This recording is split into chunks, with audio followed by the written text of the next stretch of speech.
Hi, my name's Tez and welcome to Changing the Viaduct Area Part 2. Here we deal with the road that looked absolutely awful. If you saw the previous video, you will know what I'm talking about. So welcome back to the No Name Railway. You will see here on this view the road I'm on about. It is ridiculously steep, and I thought it'd be alright because you wouldn't see it was at the back. This road leads to the actual village section that can be seen here. So with the windy road section all now made from a material, it was time to look at installing it in the area. Marked it and time to take out the hill to allow it to fit. And it was quite difficult to do this. I'd obviously bonded it in well. And in a minute, the big hammer comes out. It's like having an earthquake. Next time, don't leave the camera on this work surface that you're working on when you're going to hammer it. Big chunks did eventually come out. Having removed the majority of the material, the next thing to do was try the section of road in to see what else needed removing. Yes, here we go. This is an offending piece, so that will have to come. As with that, a little perseverance and it will fit. Final check, make sure it's the right way around, of course.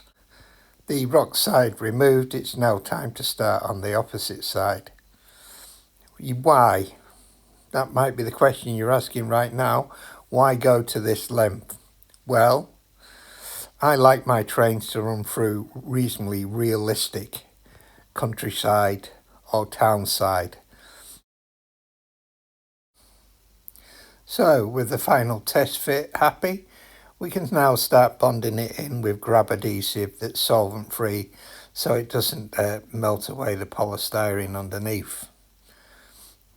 Quick hold till it grabs, and then we can pack underneath so it's not a severe slope and they run into the flat surface of the road above, doesn't have a big hump like it did last time. Keep packing until I'm happy. After all, I've done all this work to make sure that I am happy. Though I do enjoy doing this. Time to apply some weights. Yes, the tins come in handy now to fix the bottom section of the road in position. And from this you can tell actually how high I'm going to lift it. And then in the end, it should look as if I want it to be the right size. And more weight. Get it balanced. Some grab adhesive on the next sections that I'm going to put into pack. And this is where the junction will be. Another piece of the road surface has been cut out to the shape and I can fit it in position. Again, using some tins that are available to weigh it down while the glue, or the adhesive I should say, sets. It doesn't look as steep, and we can start reinstalling the hillside. Yeah, I think that's a good fit. And we'll be adding a bit more. So, obviously the field is now a lot lower, so we need to pack it up. And just to ensure that the backsteam fits and we've not put it too far, we just applied a ruler up the back, ensuring that it's in the right position. Here you can see us applying some more packing pieces and some rocks, and this is to infill any gap areas and also for the filler. After all, it is a hilly area, so it wouldn't be flat. Filler being applied here just to blend everything in, and you can see we've already started to reinstall the wall along the roadside. Blending in takes a bit of time and patience. So, filler blended and applied, we had a look at the track bed, and I wasn't happy. I did notice while I was working elsewhere, when I put a carriage on, it ran out of control. When I put a level across this section here, it was at least 6 to 7 millimeters out of level. So yes, you guessed it, out it comes. It's MDF anyway, so it probably would have warped over time. Now let's remove all this packing. It gives me then the ability to put a more permanent piece in, and I can use the packing elsewhere. I need to cut this back. The permanent piece of timber I'm going to put in is a lot bigger, and I do need something substantial because this is where the station halt is going to end up. That's in the next video that's coming out. It was further along, but that was a mistake, and you can see in the next video that I went to a lot of work before I realized it wasn't going to work. Material removed. This is where it's going to sit. I put a piece of packing on there, strengthened it, and this is plywood. And just to support this corner, an upright goes in. I'll screw it all down. So, with that installed and the track laid across it temporarily, I can continue with the scenic part here.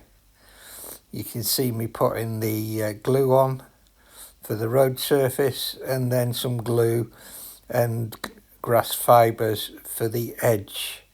Here you can see me hoovering up the redundant, leaving behind the edge either side of the road where the grass verge is. Good hoover, and we'll have a quick look at it.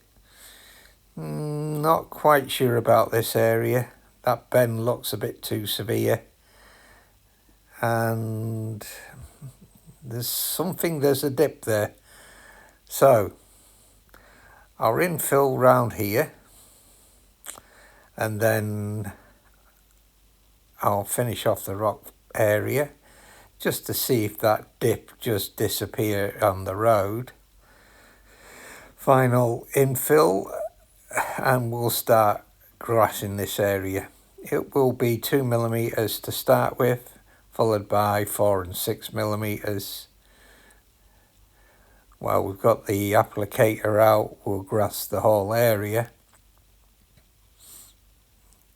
And the usual trick that I do, mask tape everything up, because the layering spray does tend to go, well, you would say, where you don't want it.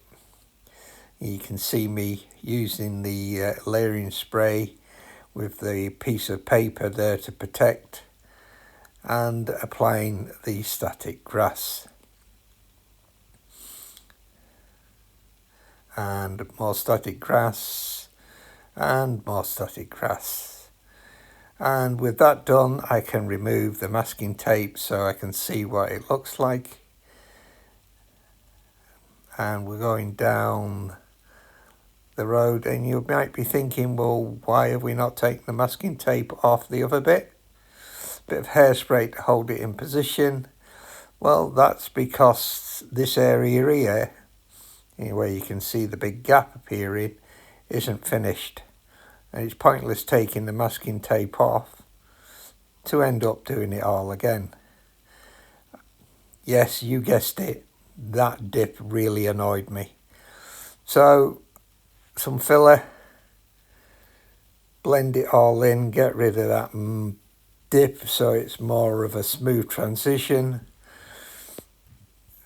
And just in view under my arm, you can see the start of the station hall platform. So here's another video that you might want to see. This is the thumbnail, and this is the actual viaduct that we built. So if you like this, please feel free to subscribe. It is free, and apparently if you hit the bell icon, you'll be notified of future videos. Thanks for watching. Hope you enjoyed it.